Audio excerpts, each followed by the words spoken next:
खुदा के बेहतरीन नाम में आप सब देखने और सुनने वाले मेरे तमाम नाजरीन की सलामती हो। मैं Salman Sam social media network के साथ आपकी खिदमत में हाजिर हूं।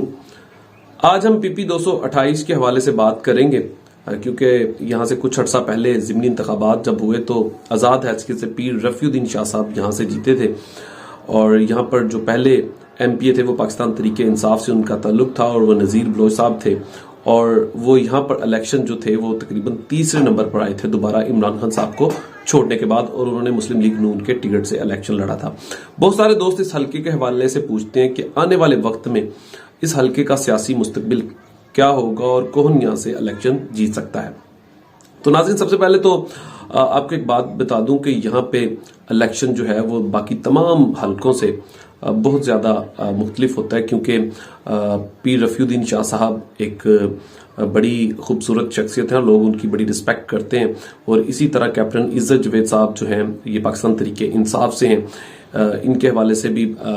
मेरी इनसे मुलाकात भी है। ये बड़े नफीस इंसान है और बड़े स्ट्रॉन्ग भी हैं।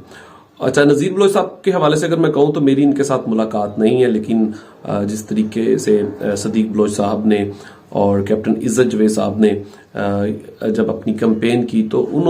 दोनों ने एक ही शख्स के खिलाफ कैंपेन की थी, तो वो थे नज़ीर बलोच साहब। एक चीज आपको यहाँ पर एक और बहुत ज्यादा मुख्तलिफ दिखाई देगी, वो ये कि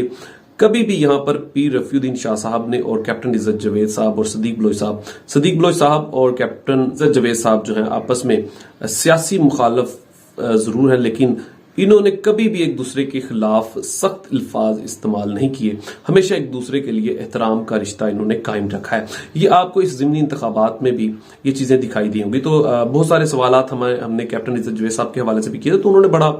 नॉर्मली बात की थी, उन्होंने इनके खिलाफ कोई ऐसी बात नहीं की। और आने वाले इंतखाबात में भी यही कुछ होगा। अगर तो वहां पर नज़ीर बलोच साहब इलेक्शन लड़ते हैं तो ये दोनों बड़े रहनुमा जो हैं वो नज़ीर बलोच साहब की ही मुखालफत करेंगे, एक दूसरे के खिलाफ ये कभी किसी सख्त अल्फाज का इस्तेमाल नहीं करेंगे, खास तौर पर पीर रफ़ीउद्दीन शाह साहब और कैप्टन इज़्ज़त जवेद साहब। ये दोनों समझ लें कि इनके किसी हद तक जो दिल हैं वो सियासी लिहाज से मिलते हैं। अगर तो पीर रफ़ीउद्दीन शाह साहब मुस्लिम लीग नून के टिकट पर चले जाते हैं तो फिर इनको शिकस्त यहाँ पर जरूर हो सकती है। अगर ये आज़ाद हैसियत से ये इलेक्शन लड़ते हैं तो ये आने वाले वक्त में दोबारा यहाँ से इनके सीट निकालने के चांसेस यहाँ पर मौजूद हैं। तो इसी तरह कैप्टन इज़्ज़त जवेद साहब की बात करूं तो काफी अरसा ये सियासत से दूर भी रहे और इस आखिरी ज़िमनी इंतखाबात में ये सियासत में इन्होंने दोबारा एंट्री की है और बड़ी अच्छे तरीके से की है। आप इससे अंदाजा लगा सकते हैं कि कैप्टन इज़्ज़त जवेद साहब ने काफी अरसा सियासत से, क्योंकि ये काफी बीमार भी रहे हैं पिछले दिनों में, पिछले कुछ अरसा ये काफी बीमार रहे और उसकी वजह से ये सियासत से कुछ दूर भी थे और कुछ जाती मसरूफियात की वजह से। और इनकी जगह पर जब इलेक्शन लड़ा था तो वो नज़ीर बलोच साहब ने इलेक्शन लड़ा था क्योंकि जहांगीर खान तरीन साहब ने उस वक्त नज़ीर बलोच साहब को टिकट दिया था। लेकिन अब कैप्टन इज़्ज़त जवेद साहब जो हैं वो पाकिस्तान तरीके इंसाफ के उम्मीदवार भी हैं और बड़े मजबूत उम्मीदवार भी हैं। तो इन्होंने इस इलेक्शन में सबको पहले तो हैरान कर दिया, दूसरे नंबर पर आए हैं और नज़ीर बलोच साहब जो है जो तरीन साहब के उम्मीदवार भी और पाकिस्तान मुस्लिम लीग नून के उम्मीदवार भी थे और ये थे तीसरे नंबर पे। लेकिन यहाँ पे इनको नज़ीर बलोच साहब को दो बड़ों की बड़ी मुखालफत जो का भी सामना था, एक तो सदीक बलोच साहब का और दूसरा मुस्लिम लीग नून के ही जो बड़े रहनुमा अब्दुर्रहमान खान काजू साहब ने भी उन्हें उस तरीके से यहाँ पर सपोर्ट नहीं किया था।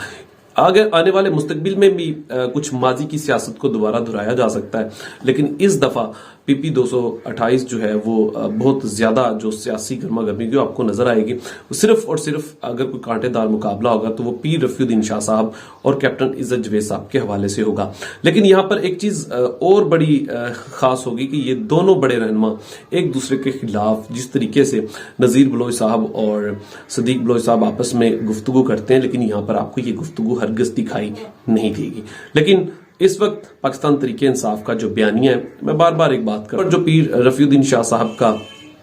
खुद का एक ताल्लुक है और शख्सियत का वोट भी बहुत ज्यादा है और साथ साथ सदीक बलोच साहब का।